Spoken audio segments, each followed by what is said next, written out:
विकासाच्या दृष्टीनं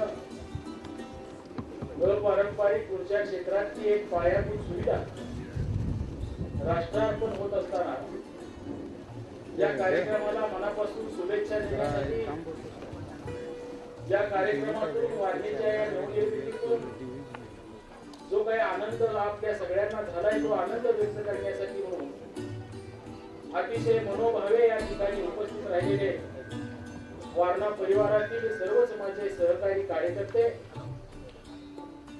ज्यांच्या अमृत हस्ते या प्रकल्पाचं आपण आता उद्घाटन केलं.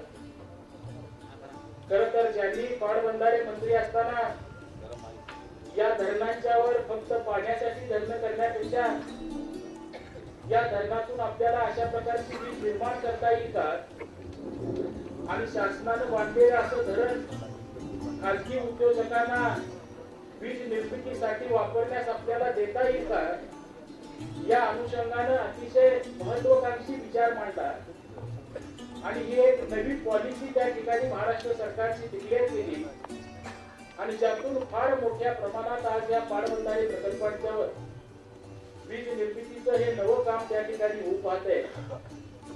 ते महाराष्ट्र राज्याचे लाडके उपमुख्यमंत्री आणि ऊर्जा मंत्री आदरणीय अजितदादा पवार, आजच्या कार्यक्रमाचे अध्यक्ष आणि माझे मित्र आदरणीय कामगार मंत्री हसन साहेब मुश्रीफ, या चित्री प्रकल्पाशी ज्यांना एक ऋणानुबंध निर्माण करण्याचं भाग्य मिळालं, या विभागाचे महाराष्ट्र शासनाचं प्रतिनिधित्व करत असताना हा प्रकल्प झाला पाहिजे, लवकरात लवकर झाला पाहिजे यासाठी ज्यांनी प्रयत्न केला आणि या प्रकल्पाच्या नावानं खरं तर ज्यांना संबोधन केलं ते दुसरे आजच्या कार्यक्रमाचे प्रमुख पाहुणे, चित्रीकार ज्यांना आपण म्हणतो, ते नियोजन मंडळाचे अध्यक्ष आदरणीय बाबासाहेब कुपेकर.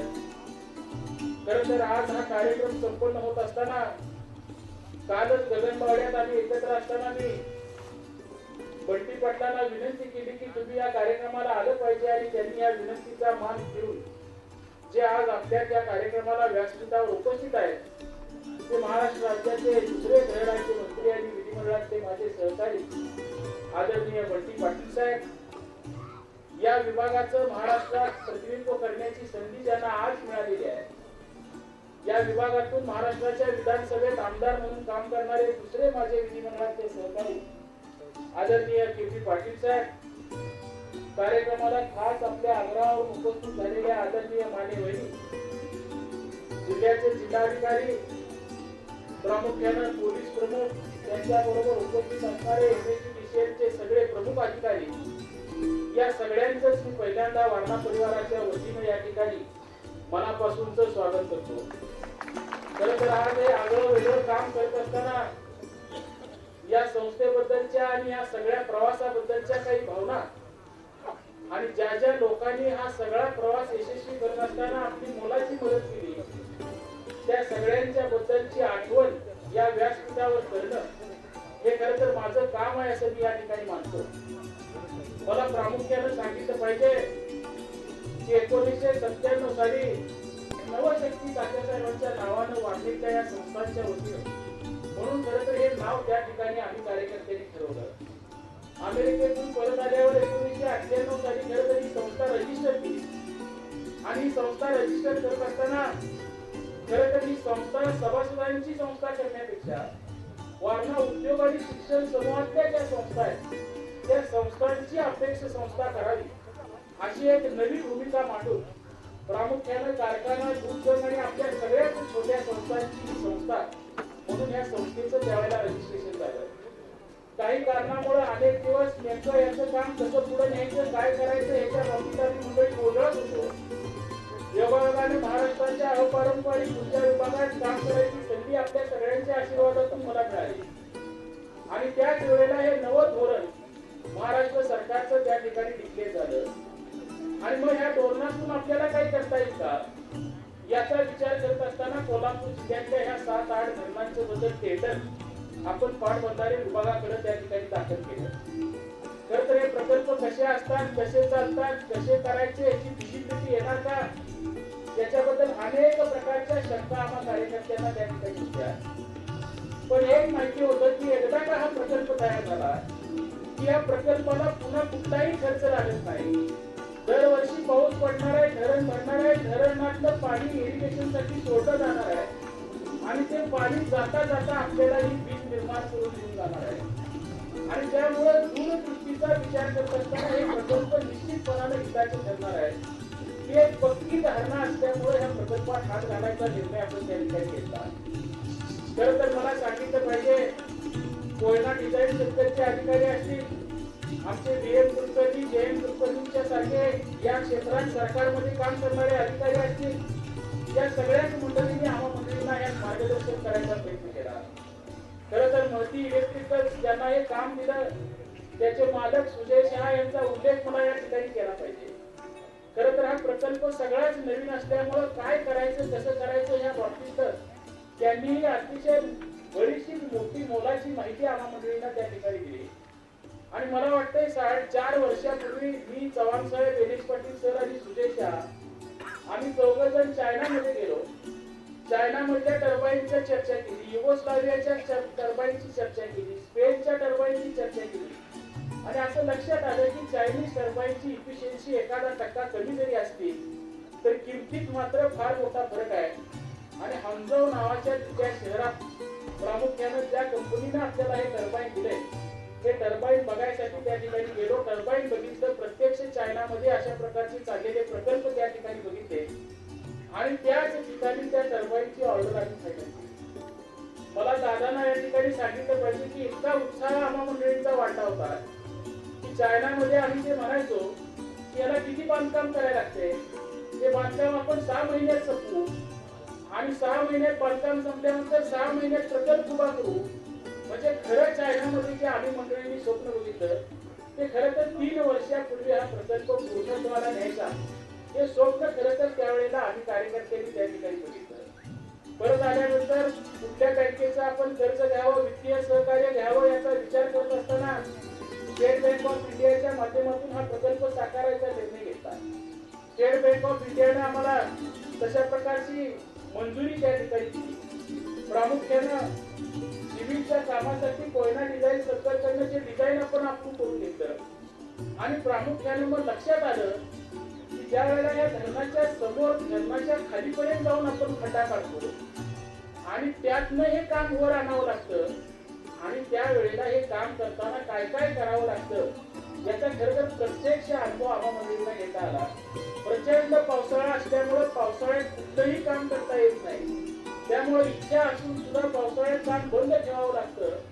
तुम्हाला एकच घटना सांगेन, आपल्याची बरीच मंडळी आता हा प्रकल्प बघून आली असती. ज्या ठिकाणी टर्बाईन आहे त्या टर्बाईन पासून इथं वर जर तुम्ही गेला, नदीच्या पलीकडचं प्रमुख गेट आहे तिथपर्यंत मोठ्या 6.5 फुटाची एक मोठी गोल अशी लाईन ते पाणी बाहेर आणण्यासाठी त्या धरणाच्या आत घातलेली आहे.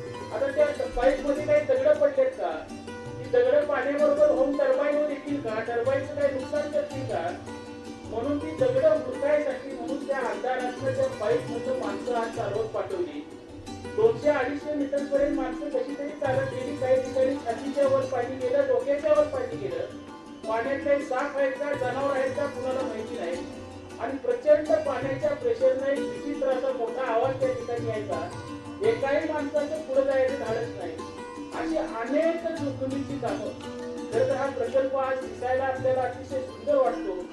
खरं तर या प्रकल्पाचं फार चांगल्या पद्धतीने आपल्याला काहीतरी मिळणार आहे असं वाटतं, पण याच्या पाठीमागं प्रचंड मोठे कष्ट अनेक लोकांनी केले.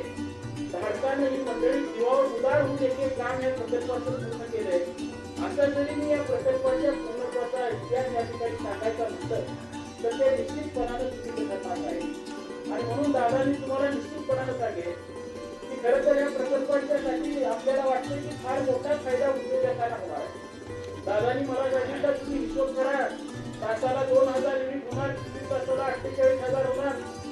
240 दिवस हा प्रकल्प पावसाळ्यात ते 4 महिने आपल्याकडे पाऊस चांगला असल्यामुळे चालू राहणार आणि नंतर इरिगेशनसाठी 15-15 दिवस धरले तर 240 दिवस चालू राहणार आणि वर्षाला जवळजवळ 1.25 कोटी युनिट यातनं तयार होतात. दादांनी हिशोब पाडला आणि मला म्हणजे तुम्ही वारणा कारखान्याला आणि वारणा दूध संघाला 6 रुपयानं आज आमची वीज खरेदी करताय. ही वीज तुम्ही बंद करणार आणि कारखान्याला आणि दूध संघाला ही वीज वापरणार. म्हणजे तुम्हाला 6 रुपये युनिट प्रमाणे जर हा बेनिफिट मिळाला तर 6 कोटी रुपये तुमचं वर्षाचं उत्पन्न होते. आणि म्हणून उद्याच्या दृष्टीनं चांगलं असणारं हे भविष्य साकारत असताना त्या ठिकाणी आपल्याला होतोय.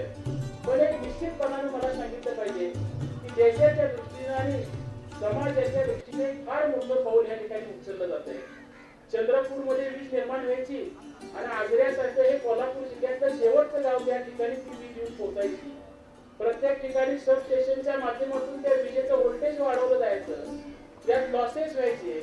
आज आमची ही 2 मेगावॅटची वीज आजऱ्याच्या सब स्टेशनला मिळाल्यामुळं एमएससीडीसीएलचं ग्रीड फार मोठ्या प्रमाणात स्टॅबिलाइज होणार आहे. व्होल्टेज कमी झाल्यामुळे इथल्या मोटरी जर शेतकऱ्यांच्या जळत असतील, आजपासून इथल्या एकाही शेतकऱ्याची मोटर त्या ठिकाणी जळणार नाही.